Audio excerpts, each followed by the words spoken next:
Boa noite, irmãs. Boa noite, irmãos. Deus, nosso Pai Criador, abençoe as nossas lutas, abençoe a nossa dedicação, a nossa coragem, apoie a nossa fé nesse caminho de autoconhecimento que nós empreendemos quando buscamos contato mais estreito, mais aprofundado com alguma doutrina religiosa. Todos nós estamos aqui nesta existência em busca de nos reencontrarmos. Esta é a primeira obrigação de todo ente inteligente que se conhece ou que busca se reconhecer e se afirmar como filho de Deus. Obrigado aos irmãos e amigos, as queridas irmãs, pelas palavras generosas, saudantes, muito suspeito.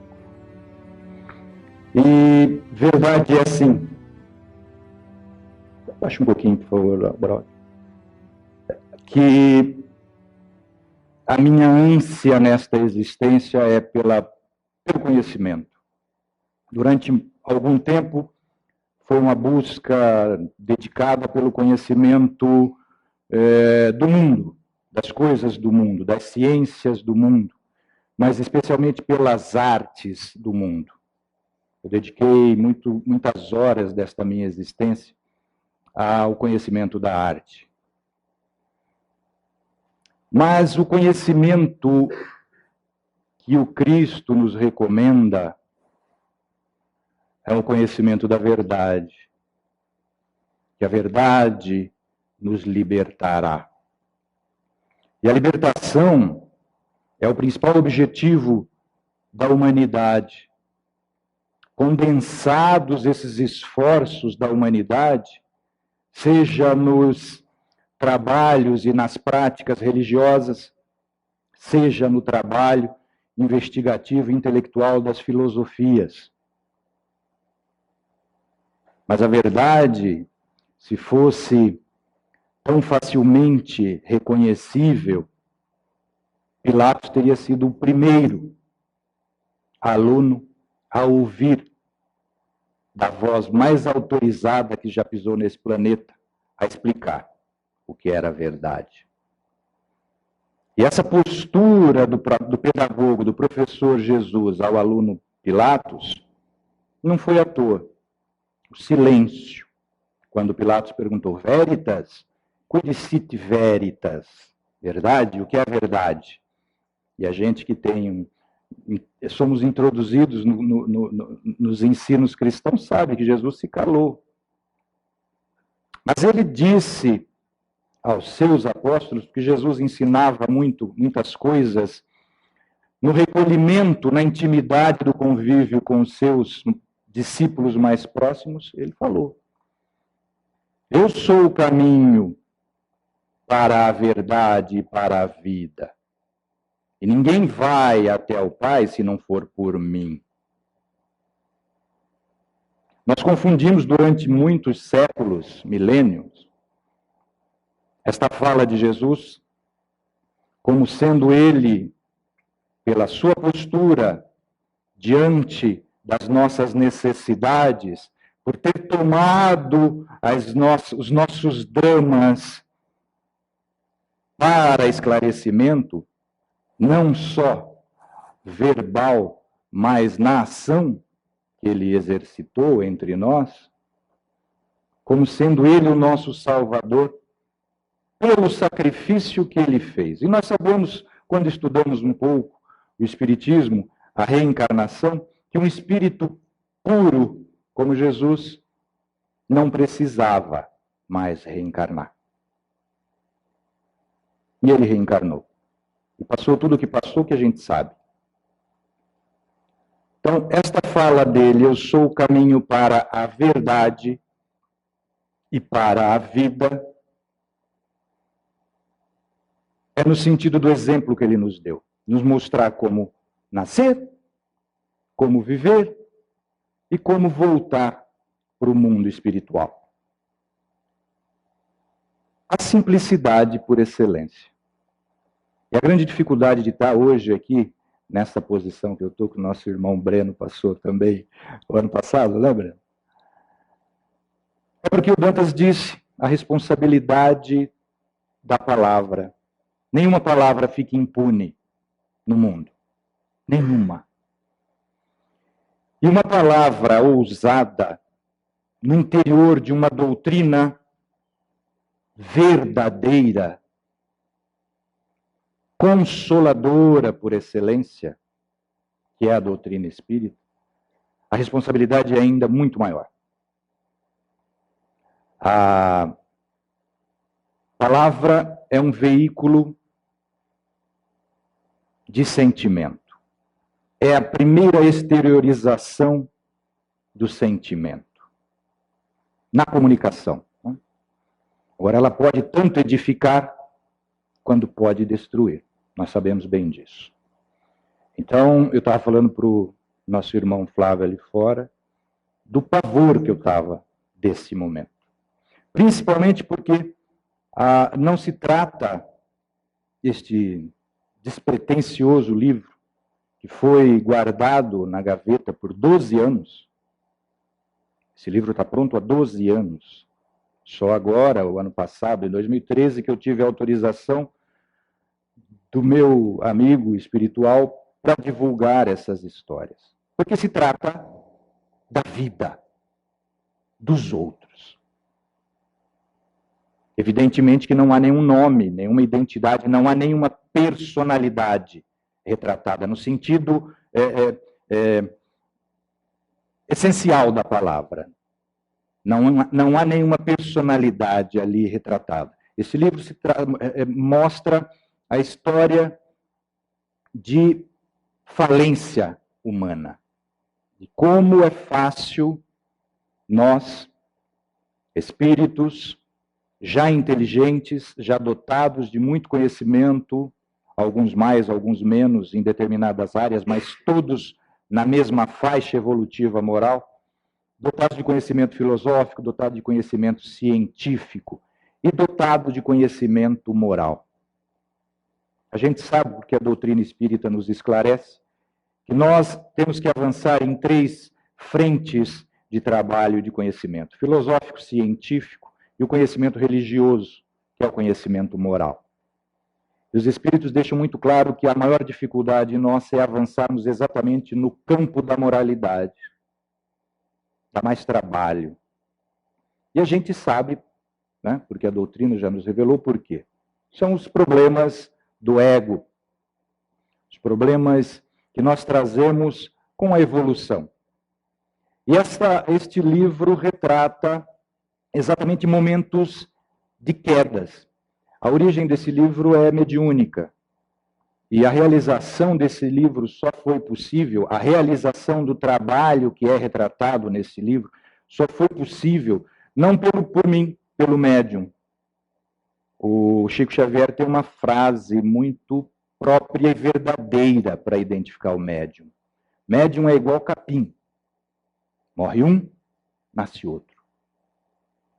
O Emmanuel, o espírito que coordenou os trabalhos psicográficos do Chico Xavier, tem uma frase também muito própria para identificar o médium enquanto personalidade. Ele diz: o médium enquanto pessoa importa muito pouco. Interessa muito pouco o médium como pessoa. Exatamente por quê? Porque o médium deve ser o mais isento possível de persona. Aquela máscara do teatro grego que se colocava, persona, era máscara. Origem da palavra personalidade. Então, a personalidade do médium deve interferir o mínimo possível na comunicação. O médium deveria ser tão só e exclusivamente um veículo de comunicação do pensamento e, consequentemente, dos sentimentos dos espíritos, até as pessoas, os espíritos encarnados. É muito difícil essa isenção toda. O próprio Kardec, no Livro dos Médiuns, coloca que toda comunicação tem o selo do médium. Por que tem o selo do médium, toda a comunicação? Porque o vernáculo, o vocabulário, o léxico usado para a transmissão dos pensamentos e dos sentimentos dos espíritos, é todo do médium. É todo do médium. As palavras são todas do médium. Mas a gente sabe o que Jesus fala a respeito das palavras, né? A letra mata, né, Paulo? O espírito vivifica. Então, todas as palavras que vocês, porventura, encontrarem neste livro são minhas. Todos os sentimentos, eu espero que não sejam meus. Os sentimentos que vocês encontrarem ali, principalmente algum sentimento um pouco mais elevado, este com certeza não é meu. Tá? Mas esse trabalho de auxílio, só um histórico, um pequeno histórico dos trabalhos que geraram este livro, trata-se da recepção de espíritos falidos moralmente, mas quase que a totalidade no campo da religião. Se trata de resgate de espíritos caídos há muito tempo, e caídos de uma forma muito triste, porque conheciam um pouco mais do que aqueles seus contemporâneos no campo da religião. E não seria possível esse trabalho não fosse a pessoa do terapeuta que dialoga com esses espíritos. Porque o médium é somente um telefone, como dizia o Chico Xavier, o telefone só toca de lá para cá. Mas quem está do outro lado do telefone é uma inteligência sofrida, doente, falida, e conversando com essa inteligência sofrida, um espírito encarnado. E não seria possível esse diálogo eficiente não fosse a pessoa do terapeuta, do antigo doutrinador, né, da pessoa que conversou. Eu faço questão de dizer isso no livro, mas faço questão de apontar aqui pessoalmente essa pessoa que ele está aqui, graças a Deus, presente, seu Fernando Ortega. Seu Fernando era o terapeuta, não só desses espíritos, mas também meu terapeuta. Porque não fosse o seu Fernando, eu teria abandonado esse trabalho na primeira semana. Tamanho era o sofrimento físico, psíquico, não moral. Mas o sofrimento que eu experimentava com esse trabalho. E o seu Fernando, durante vários e vários anos, foi quem me sustentou o ânimo, um bom ânimo. É assim mesmo, Paulo. Tenha fé. Não é fácil fazer trabalho assim. Tenha paciência. E aí ele tocava na ferida, porque paciência eu nunca tive. Mas seu Fernando é a paciência encarnada. Então a coisa fluiu graças ao seu Fernando. O seu Fernando salvou, além daquelas almas caídas, a mim também. E não fosse todo o trabalho dos espíritos responsáveis por irem recolher esses irmãos e trazerem para essa terapêutica, nada disso teria sido realizado. Eu sou muito grato a todos os espíritos encarnados e desencarnados que me auxiliaram. Porque um trabalho de mediunidade não é brincadeira. Eu só consegui me afirmar, depois de 8 anos como médium na Umbanda, depois de 6 anos, 4 anos depois que esses trabalhos se iniciaram, é que eu tive... Oi, Dona Diva, a senhora está aí também, eu não tinha visto a senhora. A Dona Diva é a médium mais experiente que a gente tinha na reunião e que suportava os meus lamentos, que a Dona Diva também padece dos mesmos dramas como médium, como eu, e nunca lamentou. E eu só lamentava, só chorava, resmungava, reclamava. Né? Este trabalho foi bastante frutífero por conta deste apoio dos médiuns mais experientes que me auxiliaram, da experiência do seu Fernando, dos coordenadores encarnados e desencarnados desse trabalho. Mas, sobretudo, eu sou grato a um espírito desses falidos, que a gente chama muito pouco fraternalmente, como obsessores, como espíritos maléficos. A gente vê toda a sorte de falta de fraternidade ao nos referirmos a esses irmãos. E tem especialmente um deles que retirou de mim o drama, a dúvida. O maior drama do médium é a dúvida. Será que isto não pode ser coisa da minha cabeça? Este é o maior drama de todos os médiuns, que se preocupam, evidentemente, em fazer um trabalho honesto. E eu sou muito mais grato a este irmão que, com todos, apesar de todos os impropérios com os quais ele se dirigia a mim, de todas as ofensas que ele fazia ao seu Fernando por meu intermédio, foi ele que retirou de mim qualquer dúvida que eu pudesse ter em relação à minha faculdade mediúnica. Eu peço licença de contar a história desse irmão. Por que eu digo que ele retirou completamente de mim o drama do animismo? O animismo, para quem não tem muito presente o significado desse termo, mostra, esse termo quer significar que a comunicação que o médium está passando não é de um espírito estranho, mas sim do próprio espírito do médium, do próprio espírito encarnado, da alma encarnada, da ânima, a alma. Por isso o termo animismo. Então, a maioria das experiências que vocês, porventura, vejam, leem nesse livreto, poderia sim ser coisa da minha imaginação. E muitos trabalhos foram rechaçados por conta dessa investigação. Mas este irmão, especificamente, retirou de mim essa dúvida porque ele trouxe uma história que tinha traços e a base dela toda, que era o principal motivo da sua falência, era de um gênio. Era coisa de um gênio. E aí eu falei, isso não é meu. Que gênio eu não sou. Então eu peço que vocês me ajudem, né? Que mais do que curiosa essa história, ela é uma lição para nós. É uma lição de como levantar-se. E é o principal veio de sustentação e de exploração deste texto, deste livro.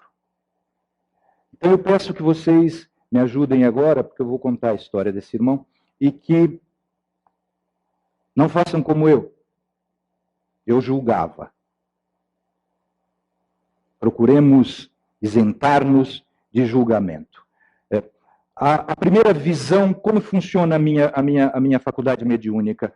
Eu permito assimilação mental.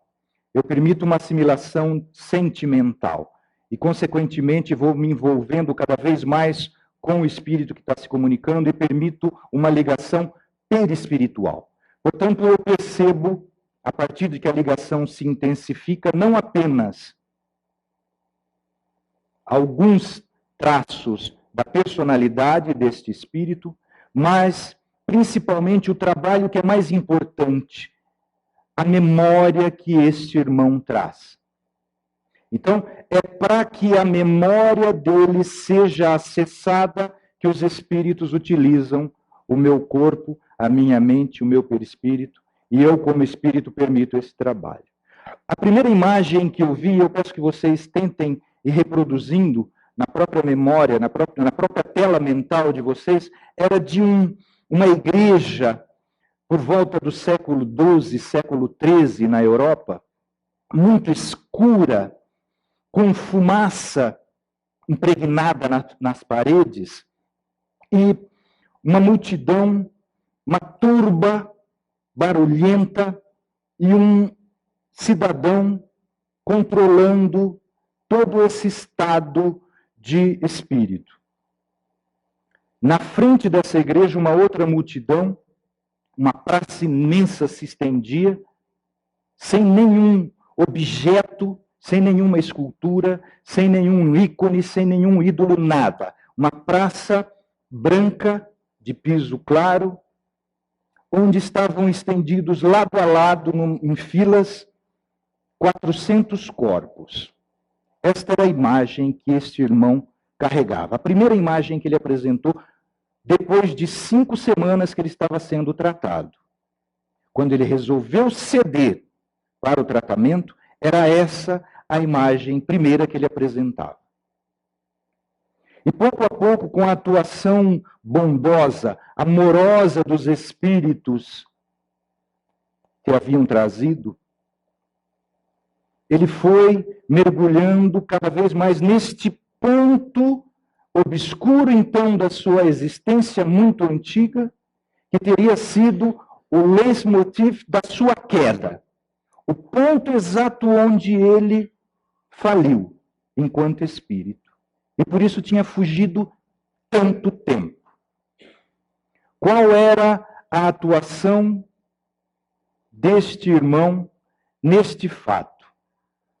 Pouco a pouco foram sendo produzidos os quadros mentais que reproduziam toda essa história. E ele se viu no centro de um tribunal. Um tribunal que julgava as pessoas que não se coadunavam no comportamento mais adequado segundo a orientação religiosa. Ele era um acusador do Tribunal do Santo Ofício. Nós sabemos hoje as consequências nefastas destas eras da humanidade conhecida como a Idade das Trevas.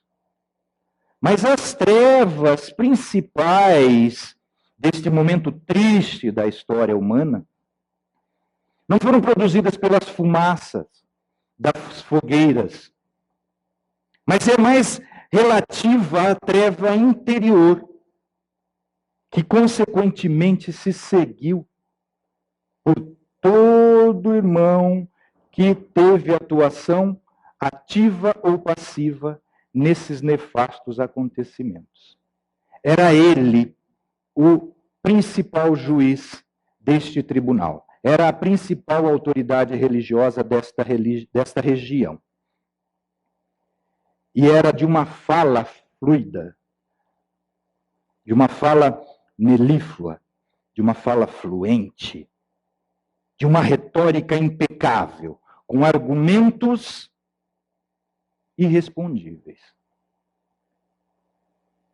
Mas não usava esta sua capacidade na acusação. E aí era o ponto principal de toda a sua lamentação. Foi este o ponto em que ele mais se apegou para não se perdoar quando despertou para esta realidade depois da morte. Na sua igreja tinha a imagem de um santo enorme, esculpida em madeira, da altura de uns 3 homens. O que fazia esse nosso irmão para acusar os hereges julgados naquele tribunal nefasto? Com o auxílio dos confrades, simplesmente pegavam o acusado, colocavam no centro da igreja, erguiam com a própria corda que servia de cordão religioso para as vestimentas da estátua, erguiam a estátua, passavam a corda no pescoço do herege e soltavam. Se ele sobrevivesse, ele era inocente.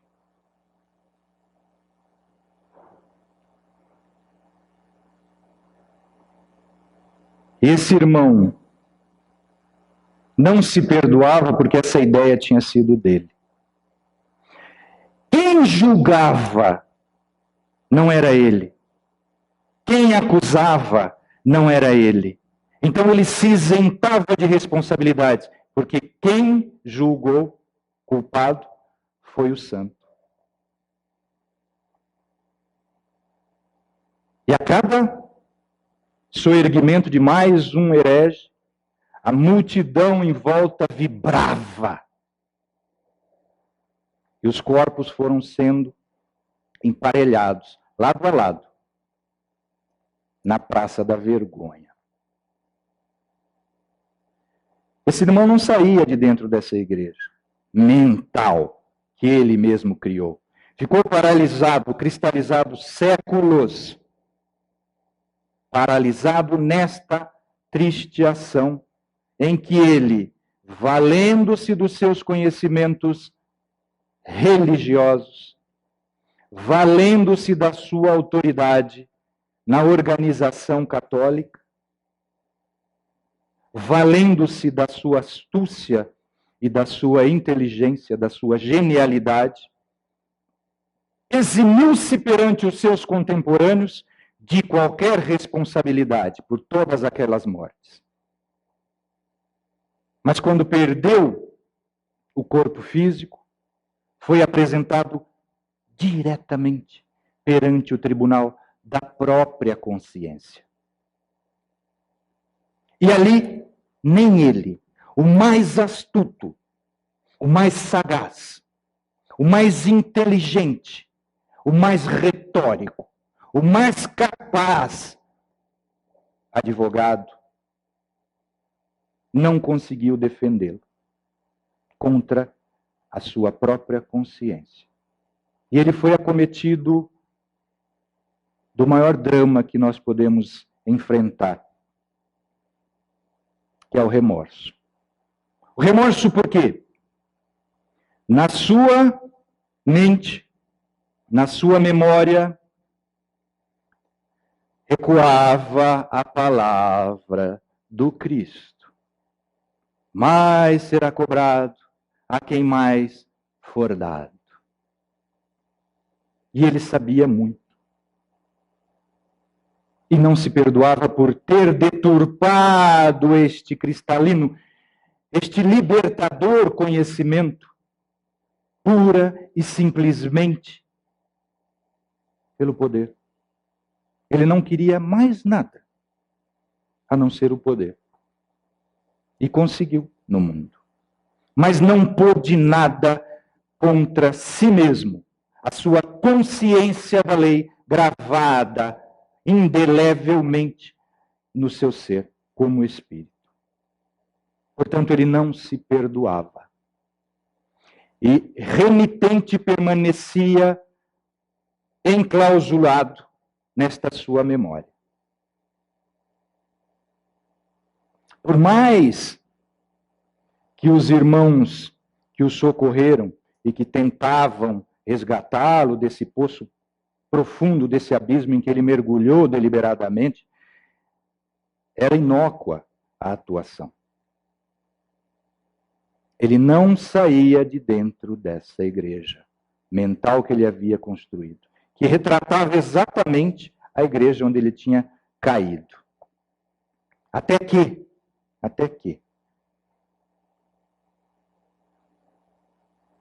E esta foi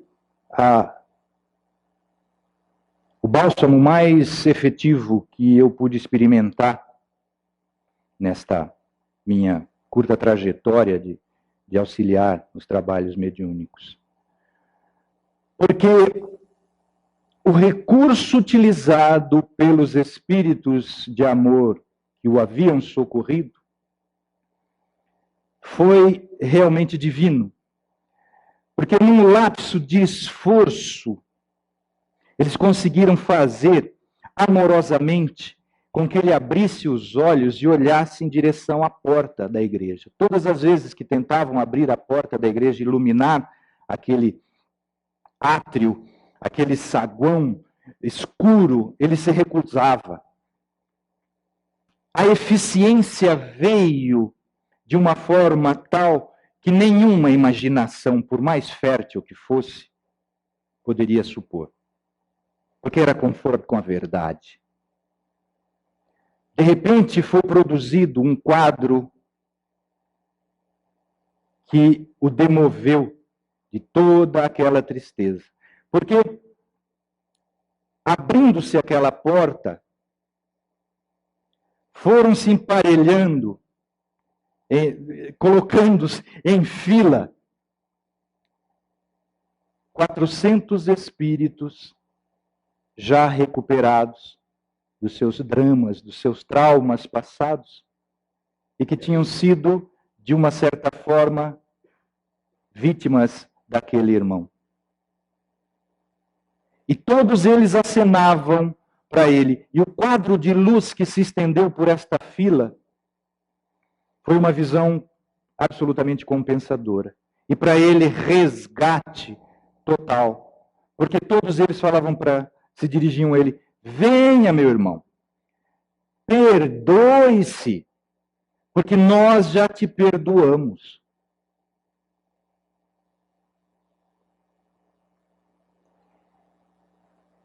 Diante deste quadro divinamente produzido, nosso irmão se entregou para o tratamento que então se iniciaria. E foi recolhido pela espiritualidade coordenadora desses trabalhos. E produziu em mim um sentimento de gratidão infinito. Porque além do ensinamento científico que ele me prestou, filosófico, ele me fez constatar a eficiência inquestionável desta força que é o perdão. Os Espíritos nos revelaram que Deus é a suma inteligência, infinita misericórdia e bondade, que cria por amor. E eu entendi, porque foi que Jesus, valendo-se das suas últimas forças físicas,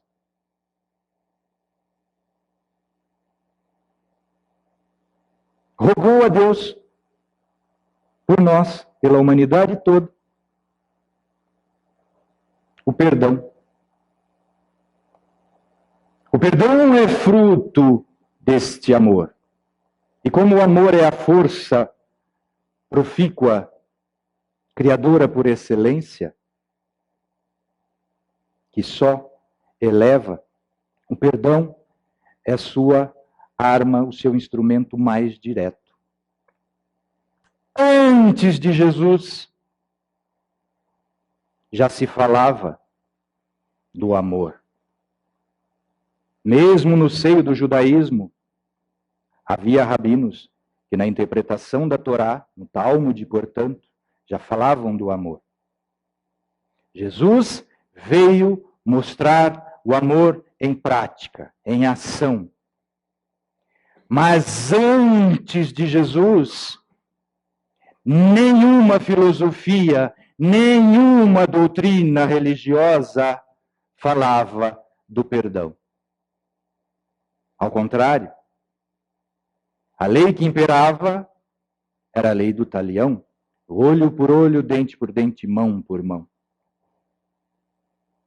Jesus foi o primeiro a reverter essa ordem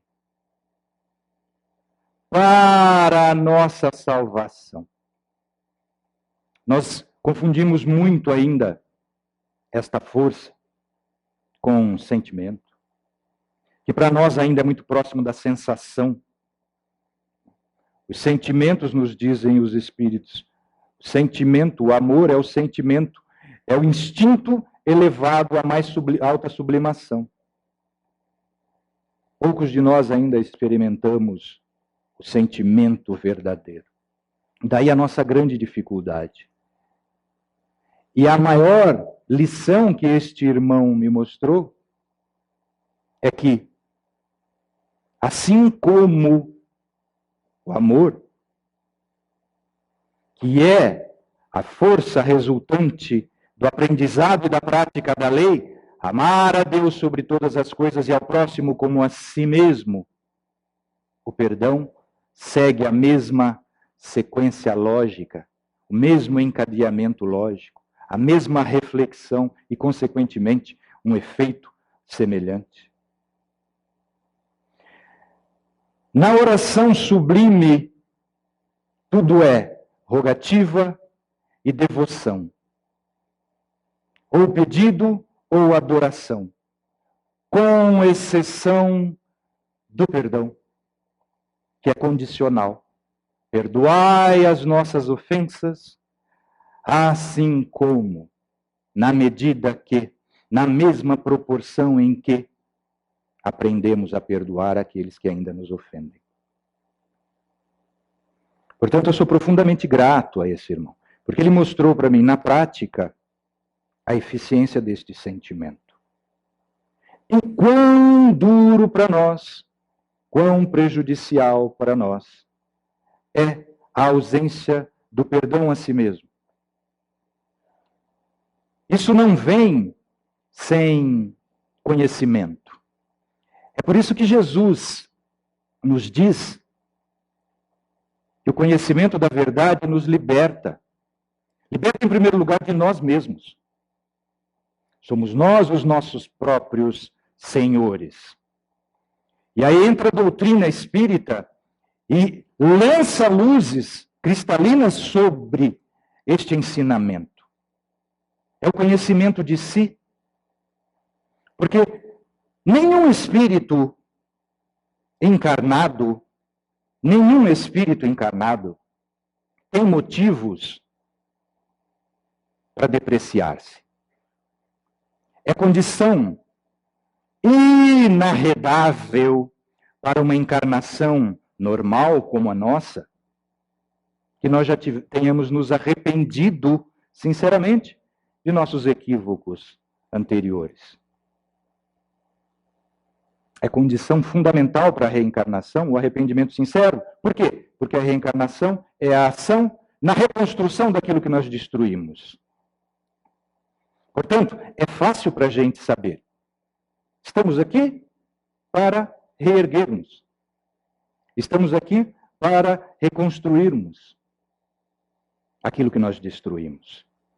Principalmente para aprendermos a lei de amar a Deus sobre todas as coisas e ao próximo como a si mesmo. Portanto, a primeira condição para nós aprendermos a cumprir a lei é o conhecimento de si. Quando nós adquirimos a certeza, adquirimos a verdade acerca da nossa origem e da nossa destinação como espíritos que estamos trilhando essa trajetória evolutiva e que estamos encarnados para a reconstrução da nossa própria condição espiritual e elevação do nosso conhecimento e do nosso sentimento, ninguém mais tem motivo para depressões. Nós já nos arrependemos, sinceramente, porque a própria consciência ninguém engana, tampouco a consciência suprema, que estatui as leis que não mudam. O perdão a si é o maior remédio, é o mais eficiente remédio para as nossas dores. E tão logo reconhecido o equívoco, buscar a causa, normalmente o desconhecimento, a ignorância, que nos levou a incorrermos em equívocos graves. E aí o trabalho. Jesus fala, não se põe a mão na charrua e fica olhando para trás. Esta foi a grande lição que esse Espírito me passou. E há uma dezena ou mais de histórias semelhantes a essas. E principalmente, o que os faz levantarem-se é que nas suas memórias, para além dos traumas, dos dramas, das dores, dos erros, estão também conservados os acertos. É por isso que aí entra a palavra amorosa de Jesus. Das ovelhas a mim confiadas pelo Pai, nenhuma se perderá. E principalmente, quando Jesus fala para a gente, se vós fosseis do mundo, o mundo vos amaria mais do que eu. Mas, como antes do mundo, eu vos escolhi para o mundo, para estardes aqui no mundo, eu vos amo mais do que o mundo. Sois deuses, fareis tudo o que eu fiz e mais. A gente tem quem nos conhece melhor que nós, que nos escolheu para esta vida, e quem nos ama verdadeiramente, é Jesus. E seus mensageiros estão constantemente ao nosso redor, nos estimulando o bom ânimo, e nos falta o conhecimento desta nossa realidade. Falta-nos a fé em nós mesmos, para que, de posse desse conhecimento, não sejamos sequestrados pelos aproveitadores de consciências culpadas quando voltarmos para a nossa pátria espiritual, a nossa origem e a nossa destinação. Então eu sou profundamente agradecido a esses irmãos, primeiro pela confiança depositada em mim, em confessarem abertamente os seus dramas, as suas memórias. Mas, principalmente, pelas lições de vida que eles me trouxeram. Sou profundamente grato a eles e peço a Deus sempre que os abençoe e continue estimulando esse ensinamento para todos nós.